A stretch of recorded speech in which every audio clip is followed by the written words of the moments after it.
Vou apresentar para vocês um artigo que traz as características de treinamento da elite mundial. Mas muito mais do que isso, eu vou falar como aplicar essas características no treinamento dos atletas recreacionais. Fica até o final que você vai curtir bastante, hein?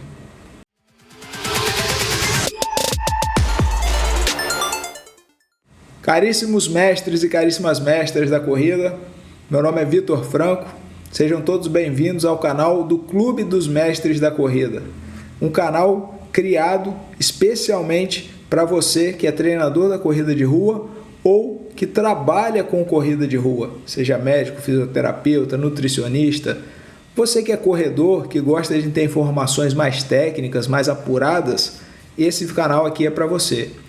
E nesse quadro, que é o Mestres da Corrida Consciência, eu trouxe um artigo para que a gente possa analisar quais são as características do treinamento da elite mundial. Ele foi publicado em 2022 por esses 4 autores noruegueses. E o que tem de diferente nesse artigo? Porque eles integraram a literatura científica com os resultados comprovados dos atletas de elite.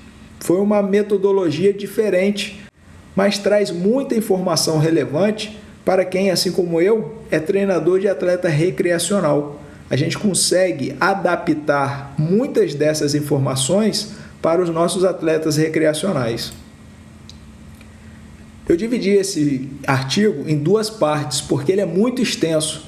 Então o vídeo aqui ficaria muito longo para eu apresentar todo ele em uma vez só. Então eu dividi em 2 partes. Nesse primeiro vídeo, eu vou falar sobre a introdução e a metodologia e principalmente sobre a periodização e sobre as competições. Como que a elite agenda as suas competições, quantas competições por ano ele participa. É o tipo de informação que você pode utilizar e passar para os seus alunos. Fala, olha, você não é elite e você quer correr todo final de semana. A elite corre 6 vezes por ano, por que você vai correr 12 vezes por ano ou 4 vezes por mês? Quando a pessoa quer correr todo final de semana, né? Então, e no tópico 2, a gente vai trazer, né, no próximo vídeo, os métodos de treinamento, volume de treinamento, zona de intensidade, distribuição da intensidade e também sobre o polimento. Inscreva-se aqui no nosso canal, curta os nossos vídeos, compartilhe com seus amigos para que mais pessoas tenham acesso a uma informação que você não encontra em todo lugar. Esse vídeo, por exemplo, ele é focado e direcionado para os atletas que trabalham com corredores. Então, se você tem algum amigo que trabalha com corrida, quer se desenvolver mais nessa área, então compartilhe com ele. Inscreva-se aqui no canal. 60% das pessoas que veem os vídeos não se inscrevem no canal. Então tem muita coisa ainda para a gente crescer, tem muito espaço para a gente evoluir e eu conto com a sua inscrição aqui no canal para que você evolua enquanto profissional. Esse canal ele é criado para você. Então inscreva-se aqui e toda semana você vai ter aí 3, 4 vídeos para evoluir profissionalmente com dicas que às vezes não, que quase sempre você não encontra em muitos lugares com facilidade, né? Nem no YouTube. Então, os autores trazem na introdução que o treinamento para as corridas de longa distância, que nós vamos utilizar aqui a sigla LDR, que é o Long Distance Running, visa melhorar 3 grandes variáveis que são determinantes da performance para corredores: o VO2 máximo, a fração de utilização do VO2 máximo e a economia de corrida. E que juntas, estas 3 variáveis integram, né, a capacidade sustentada de produzir energia, que no nosso corpo bioquimicamente é representado pela ATP, tanto de forma aeróbia e converter o trabalho muscular em potência e velocidade.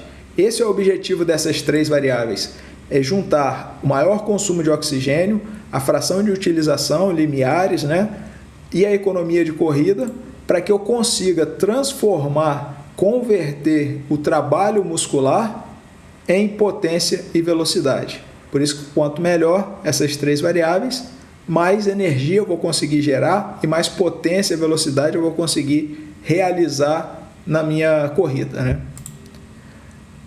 A potência neuromuscular ou capacidade anaeróbia é considerada como uma 4ª variável que ela vai desempenhar um papel muito importante, principalmente na fase final, na fase decisiva, aquele sprint final das corridas, principalmente das corridas de pista. Esse artigo, ele trata dois grupos diferentes. Um que são os corredores de pista e outro que são os maratonistas. Então, quando ele falar, ou quando eu apresentar aqui corredores de pista, vocês vão pensar ali na turma que corre os 5.000 e 10.000 metros na pista. E os maratonistas, sim, os que correm os 42 quilômetros na rua. Além disso, os testes laboratoriais clássicos podem não capturar uma outra variável, que seria a quinta variável, que é a resistência à fadiga associada a adaptações específicas, que vão retardar a deterioração muscular e a fadiga, e que vão permitir manter esse ritmo de corrida nos últimos quilômetros de uma maratona de elite, por exemplo. Então, é o tipo de pesquisa que o laboratório não consegue realizar. Você não consegue reproduzir uma maratona em laboratório, principalmente quando nós falamos, como é o caso desse artigo, em elite. A maioria dos corredores de longa distância, de classe mundial, de nível mundial, realiza treinamento sistemático por 8 a 10 anos antes de atingir um alto padrão internacional. Vou abrir um parênteses aqui porque esse número tem sido mudado um pouco por questões financeiras. Nós estamos vendo cada vez mais atletas jovens indo para a maratona.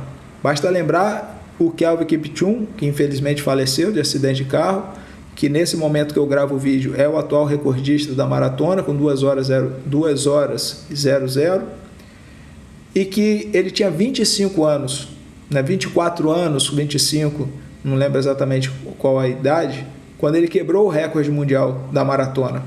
Então ele não tinha aí 10 anos para atingir esse alto nível. Ele ainda atingiria o seu melhor nível dentro da maratona. Mas por questões financeiras, as pessoas estão antecipando a sua chegada até a maratona para poder conseguir ter mais dinheiro, realmente, Porque a maratona tem muito mais dinheiro do que as corridas de pista. Além disso, os autores trazem no artigo as filosofias dos treinadores e os registros de treinamentos disponíveis publicamente, tanto dos campeões internacionais quanto dos campeões de maratona. E que isso seria um corpo de informações que são de altíssimo valor para toda a comunidade internacional que estuda e gosta das corridas de longa distância, como é o nosso caso aqui no Clube dos Mestres da Corrida, E eles complementam que é tentador chamar este corpo de informação disponibilizado pelos campeões internacionais com a descrição de melhores práticas de treino. Mas alguns cientistas do esporte argumentariam que só podemos dizer que essas são práticas com resultados comprovados e não as melhores práticas em si. O que eles querem dizer aqui?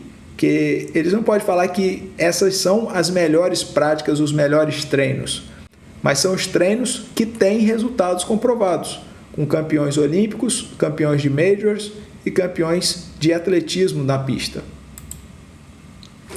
O objetivo desse estudo foi integrar a literatura científica e a prática, os treinos com resultados comprovados em relação a treinadores e desenvolvimento de performance da elite dos corredores de longa distância. Se você quer periodizar com segurança, se você quer se tornar uma referência na corrida de rua na sua região, eu vou te convidar a acessar o nosso site, mestresdacorrida.com.br, para que você tenha mais informações sobre o clube e, se mesmo assim você continuar com dúvidas, chama no Zap, liga que eu vou te atender e nós vamos conversar sobre o Clube dos Mestres da Corrida, como que você pode evoluir cada vez mais aqui no clube. Como metodologia, eles fizeram a revisão narrativa no PubMed, utilizando essas palavras em inglês: Endurance, Long Distance, Marathon, Training, Condition, Running, Elite, High Performing, World Class Runners e Athletes. E também pesquisaram informações de treinamento não científicos, disponíveis publicamente, somente na língua inglesa, relacionados a competidores que foram campeões em campeonatos internacionais, ou seja, nos Jogos Olímpicos e nos campeonatos mundiais. Além disso, eles consideraram, no caso dos maratonistas, as majors, que são as 6 principais maratonas do mundo. A maioria dos dados de treinamento foi obtida nesses sites especializados em corrida, que são dedicados a fornecer à comunidade de atletismo uma extensa biblioteca de informações escritas pelos melhores atletas e também pelos seus treinadores. E aí vem um ponto importante. Embora não possamos garantir que esses dados relevantes não tenham sido negligenciados, eles conseguiram registros e informações de 59 atletas de elite mundial e 16 treinadores de campeões olímpicos, campeões mundiais, campeões, por isso que eles chamam de concorrentes a pódio, né? Aqui eu sei que fica ruim para ler, mas vou deixar o artigo aqui na descrição, é só você clicar, é gratuito, você vai ter acesso a esse artigo, você vai poder lê-lo na íntegra e entender melhor alguns detalhes que eu não vou conseguir apresentar aqui para vocês, porque o artigo é muito bom, um artigo bem escrito, interessante, mas que não tem como apresentá-lo na íntegra totalmente aqui. Eu vou apresentar alguns tópicos que eu marquei como principais, mas se você tiver interesse, só clicar aqui na descrição que você vai ter acesso a esse artigo por completo. Mas entre os atletas, nós temos aqui Stefano Baldini, a Paula Radcliffe, Wilson Kipsang, Eliud Kipchoge, Florence Kiplagat, com todos os melhores tempos deles para diferentes distâncias e quais foram as conquistas internacionais de cada um desses atletas. Mas como eu falei, foram 59 atletas analisados. Nessa outra lista aqui você tem o Jeffrey Mutai, a Brigitte Kosgei, Paul Kosgei, a Paul Radcliffe, Bill Rogers, entre outros atletas, a Joan Benoit, e além também de 16 treinadores, com seus respectivos méritos atléticos e as suas conquistas. Se você quiser acessar o artigo, lembre-se, está aqui na descrição, é gratuito, só clicar e baixar o artigo para você poder lê-lo na íntegra. Mas como o artigo tem uma metodologia diferente, ele tem várias limitações. Em primeiro lugar, a inclusão de informações que não são científicas, com resultados comprovados, mas que elas não são científicas. Eles pegaram vários treinos dos atletas e apresentaram. E os autores tratam isso como uma das limitações. Em segundo lugar, que uma revisão inicial da literatura científica e da prática dos atletas com resultados comprovados revela vários preconceitos, incluindo uma dominância masculina e um foco apenas em alguns grupos que foram bem-sucedidos. Além disso, a falta de uma estrutura comum, por exemplo, quais eram as zonas de intensidade desses atletas, e de uma terminologia pode resultar em interpretações equivocadas.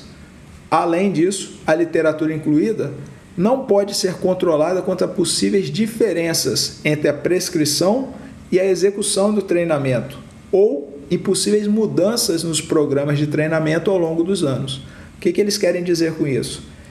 Como limitação, eles não podem garantir que esses treinos foram realizados dessa forma. Eles foram prescritos dessa forma, mas não necessariamente eles foram executados dessa forma. E que, ao longo dos anos, esses programas de treinamento possam ter sofrido algumas mudanças. Então, eles não têm como garantir essa certeza absoluta, né? E outro fator que eles estão cientes é que muitos atletas não tiveram o mesmo sucesso aplicando essa mesma receita que os atletas bem-sucedidos. A gente sabe que vários atletas treinam da mesma forma que nós vamos ver aqui a maior parte dos atletas de elite, mas que nem sempre, mesmo eles sendo também de elite, eles conseguem ter o mesmo sucesso. Então, portanto, os autores se concentraram em características chaves comuns entre diversos grupos de atletas. Vamos falar então da periodização e agendamento de competição. O treinador Arthur Lydia foi um dos primeiros a introduzir um sistema de periodização lá no final da década de 50, falando em relação a corredores de longa distância, e que os principais treinadores normalmente vão dividir o ano em macrociclo, mesociclo e microciclo, tendo sempre o objetivo de atingir o pico para as maiores competições, para as mais importantes competições, e que pelo menos 3 fases são organizadas dentro de um macrociclo para os corredores de pista: um período de preparação, um período de competição e um período de transição. Sendo que o período de transição começa imediatamente após a conclusão da temporada de competição ao ar livre, normalmente consistindo de 1 a 2 semanas com descanso ou treinamento recreativo, uma corrida de baixa intensidade. Embora alguns atletas realmente fiquem de férias durante 4 semanas. Embora o modelo de Matveyev, que era um dos russos, sugerisse uma mudança dramática do foco do volume para a intensidade, assim que a competição estivesse mais próxima, a maioria dos corredores de pista mantém um alto volume de treinamento de resistência abaixo do limiar durante todo o período de preparação e competição, tendo sempre o cuidado para não abusar do treinamento em ritmo de corrida, os treinos ritmados, tempo run, ou introduzir esses treinos antes do momento certo no ciclo anual. Alguns corredores de pista aplicam a periodização dupla, ou seja, terão 2 picos de performance durante o ano, consistindo numa fase de preparação, uma temporada indoor ou cross country, e uma nova fase de preparação e finalmente uma temporada de competição em pista ao ar livre, que normalmente vai coincidir com os meses de maio a setembro. Vai ter essa duração de 3 a 4 meses, que é o verão europeu. Mas a maioria dos corredores de pista aplicam a periodização única. Como eles tinham acesso à agenda de competições dos atletas, eles fizeram uma estatística para saber quantas provas cada atleta participava.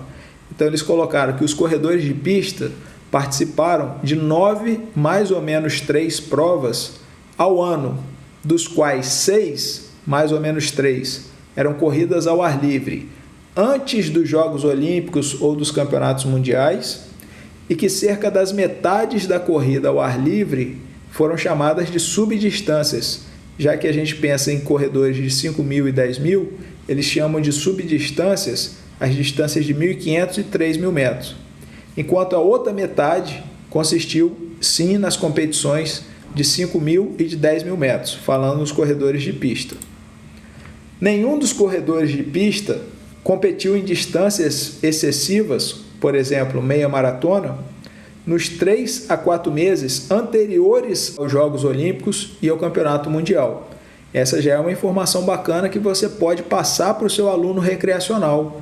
Fala assim, olha, se o seu objetivo é correr 10 quilômetros, se prepare bem nos 2 a 3 meses antes da prova, para ele conseguir fazer uma boa prova de 10 quilômetros, para ele não ficar participando de um monte de prova antes da prova-alvo dela. E a última semana de competição antes dos Jogos Olímpicos e do Campeonato Mundial foi realizada entre 4 a mais ou menos 2 semanas antes, e que 3 ou mais ou menos 2 competições adicionais foram realizadas nas 2 a 4 semanas após a competição de maior sucesso. Então aqui você já tem uma definição da importância da prova-alvo, tanto para você saber o que vai fazer antes e o que você fará depois, na fase de transição, quantas competições vai participar, por exemplo, né? Já os maratonistas participaram de 6 a mais ou menos 2 competições por ano, ou cerca de 50% menos corrida do que os corredores de pista. Lógico, por conta do volume alto que os maratonistas têm que percorrer. Os corredores de pista também correm volumes altos, mas as provas deles são um volume menor, 5, 10 quilômetros. Então eles conseguem se recuperar mais rápido e participar de mais provas durante o ano. Não é o caso dos maratonistas. E que no caso deles, essas competições foram distribuídas em 2 maratonas, separadas no mínimo por 3 meses, uma meia maratona e 3 corridas de 5 a 15 quilômetros. A gente pode pensar mais ou menos assim, num primeiro ciclo, ele participa de uma prova de 15, uma de 21 e faz uma maratona. E depois repete esse ciclo, uma prova de 15, uma de 21 e uma maratona. Separadas, essas duas maratonas, por pelo menos 3 meses. É um outro detalhe que o artigo traz para a gente que é importante. Você já respondeu essa pergunta? Professor, terminei a maratona agora. Quanto tempo que eu posso fazer a próxima? Aí você já tem uma resposta, uma possível resposta para o seu atleta, que não é de elite, mas você pode apresentar para ele, olha, os atletas de elite fazem 2 maratonas separadas por pelo menos 3 meses uma da outra. Então, será que ele consegue fazer um novo ciclo de maratona para correr novamente 42 quilômetros em 3 meses? Vai depender de você enquanto treinador e das características do seu aluno enquanto atleta, o corredor da vida real, né? A última competição dos maratonistas antes dos Jogos Olímpicos ou dos Campeonatos Mundiais ou de uma Majors era realizada 10 semanas antes dessa competição principal. E os maratonistas normalmente aplicam a periodização dupla, como eu expliquei com vocês agora há pouco, centrado nas maratonas de abril e maio e outra em novembro, outubro, novembro, onde os 7 a 14 dias seguintes às competições da maratona são totalmente livres de treinamento ou são os easy runs, muito fáceis, treinamentos muito fáceis. Terminou a maratona, ele vai ficar ali 2 semanas sem fazer nada para poder se recuperar.